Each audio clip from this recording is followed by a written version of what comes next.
contar uma história da terra.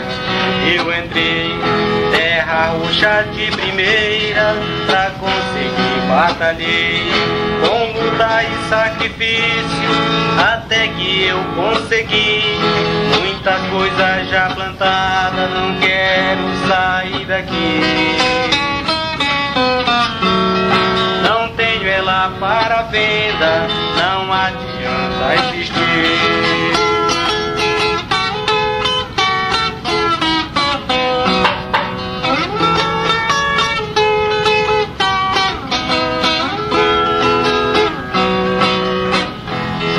Em cima da minha terra tem um pé de mandioca.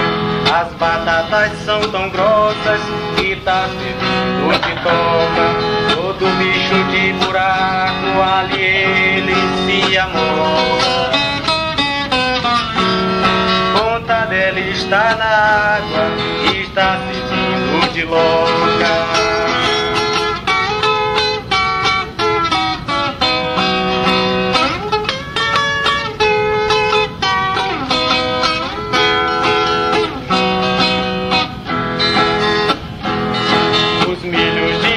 Terra, quando nasce a doceira, as palhas cobrem a gente e dá milho de primeira. É coisa de admirar, nunca vi terra ligeira. Por isso é que eu não vendo, não adianta choradeira.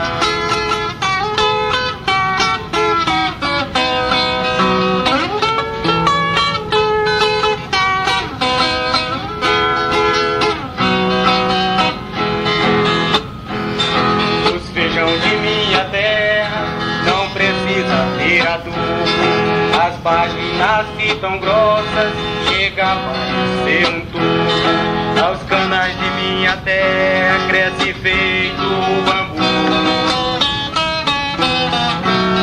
Até as batatas doces são do tamanho de um tatu.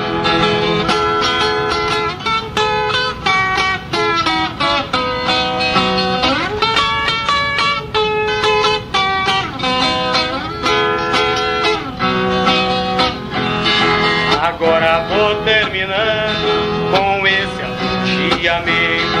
Quem tem terra tem poder, inverte sofrimento.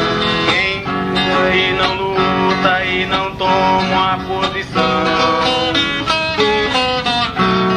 vai viver sempre empregado no comando do patrão.